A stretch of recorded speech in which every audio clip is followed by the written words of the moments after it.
बुद्धीच्या सागरातील मंथन भीमात होते, समतेच्या भावनातील चंदन भीमात होते। नमो तस्स भगवतो अरहतो सम्मा संबुद्धस्स। नमो तस्स भगवतो अरहतो सम्मा संबुद्धस्स। तालात जीवनाच्या विषमता नाचली, न्यायाची रागदारी गुंजन भीमात होते। संकल्प या मनाचा क्रांती करून गेला, निधड्या मनाचा मोठा होऊन सिंह गेला। दिपविले कैक ज्ञानी माझ्या धुरंधराने, इतिहास घडविला माझ्या युगंधराने। ही आस नाही केली श्रीमंतीच्या धनाची, फुलविली बाग ऐसी येथे परिश्रमाची। दुःखाला झेलणारा काळाला छेदणारा, गुणवंत पाहिला मी अन्यायी झुंजणारा। विसरून गेला शेवटी जातीयतेची ज्वाला। बुद्धो मे शरणं वरं, एतेन सज्जवचेन होतु मे जयमंगलं। नक्की मे शरणं वरं। भीमराव माणसाला माणूस करून गेला। अपने संघर्ष में जीवन और तेजोमय विचारों से सभी मानव जीवन को प्रकाशवान करने वाले भारत रत्न डॉक्टर बाबा साहेब आम्बेडकर जी के 69वें महापरिनिर्वाण दिवस की पूर्व संध्या हर साल की भांति इस साल भी रबाले प्रभाग क्रमांक 1920 का प्रतिनिधित्व करने वाले पूर्व महापौर सुधाकर सुनावने और स्थानीय पूर्व नगर सेविका रंजना सुनावने के माध्यम से प्रभाग में कैंडल रैली का आयोजन किया गया, जहां पूर्व महापौर सुधाकर सुनावने और पूर्व नगर सेविका रंजना सुनावने के साथ पूर्व नगर सेविका गौतमी सुनावने और प्रभाग क्रमांक 1920 की असंख्य जनता मौजूद थी।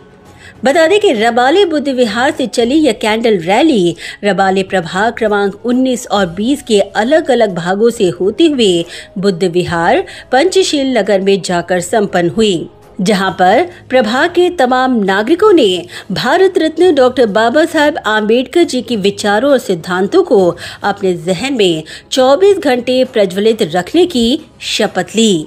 इस दौरान इस कैंडल रैली में राष्ट्रीय, राज्य, जिला स्तरीय खिलाड़ियों, विद्यार्थियों और प्रभाग के नागरिकों, साथ ही डॉक्टर बाबा साहेब आम्बेडकर जी के असंख्य अनुयायी सहभागी हुए थे।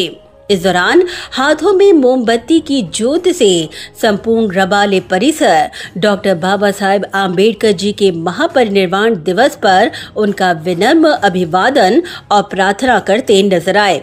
इस दौरान नवी मुंबई नेटवर्क से बात करते हुए सुधाकर सुनावने ने महापरिनिर्वाण दिवस पर डॉक्टर बाबा साहेब आम्बेडकर जी को आदरांजलि अर्पित कर कहा कि डॉक्टर बाबा साहेब आम्बेडकर जी ने खुद संघर्षों की आग में तपकर सभी के जीवन को प्रकाशवान किया है। महामानव भारत रत्न डॉक्टर बाबासाहेब आंबेडकर यांच्या महापरिनिर्वाण दिनाच्या पूर्वसंध्येला प्रभाग क्रमांक 19 आणि 20 मध्ये सालाबाद प्रमाणे आंबेडकर नगर या बुद्ध विहारातनं सुरुवात होऊन गौतम नगर, भीमनगर, पुतळा क्रमांक 2, त्यानंतर एकता विद्यालय, क्रांती चौक आणि विसर्जन पंचशील बुद्ध विहारामध्ये या ठिकाणी झालेलं आहे। सालाबाद प्रमाणे शेकडो स्त्री पुरुष याच्यामध्ये सहभागी झालेले आहेत। खरं तर कॅन्डल मार्चच्या पाठीमागे कुणाचा निषेध किंवा कुणाला हे करणार नसून कॅन्डल ही खडतर रस्त्यामधनं तुम्हाला कशा पद्धतीने प्रकाशमान करते त्या पद्धतीने बाबासाहेब आंबेडकरांनी तुमच्या आणि माझ्यासाठी हे जे जीवन आहे ह्या मेणबत्तीप्रमाणे जाळलेलं आहे, स्वतःला जाळून तुम्हाला प्रकाशमान केलेलं आहे। त्यामुळे त्यांना आदरांजली वाहताना तुम्हाला आणि मला हा खडतर प्रवास दिसावा।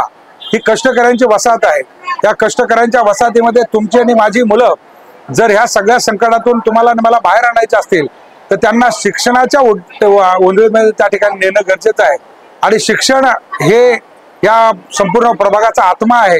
शिक्षणासाठी खूप मोठ्या प्रमाणामध्ये या विभागामध्ये काम होत आहे आणि याच्यामध्ये या सगळ्या लोकांचा, सगळ्या कार्यकर्त्यांचा त्याच्यामध्ये सहभाग असतो। ही खऱ्या अर्थाने बाबासाहेब आंबेडकरांना अभिवादन करणारी रॅली आहे असं नमूद करायला हरकत नाही। मी या ठिकाणी प्रभाग क्रमांक 19-20 आणि तमाम नवी मुंबईकरांच्या वतीने त्यांना या ठिकाणी अभिवादन करतो। धनाची फुलविली बाग ऐसी येथे परिश्रमाची दुःखाला झेलणारा काळाला छेदणारा गुणवंत पाहिला मी अन्यायी झुंजणारा विसरून गेला शेवटी जातीयतेची ज्वाला। ब्युरो रिपोर्ट नवी नेटवर्क।